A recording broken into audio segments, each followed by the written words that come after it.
గీత, నీతో కొంచెం మాట్లాడాలి.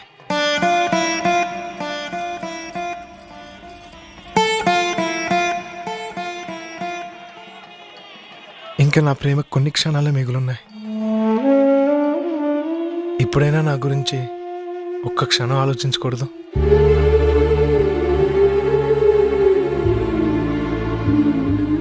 ఇన్నాళ్ళు ప్రేమంటే ఇవ్వటమే అనుకున్నాను, కానీ మొదటిసారిగా ఇప్పుడు అడగాలనిపిస్తుంది. నిజం చెప్పు, ఇన్నాళ్ళు మన పరిచయంలో ఎప్పుడైనా ఒక్కసారైనా నన్ను ప్రేమించాలనిపించలేదా? నా మీద ఇంత ప్రేమ కూడా కలగలేదా? వీడందరిలా కాదు, దేన్నైనా ఈజీగా తీసుకోగలను అనుకుంటున్నావు కదూ. కానీ నేను మనిషినే గీత. నిజం చెప్పనా, నువ్వు లేకుండా నేను బతకలేను గీత.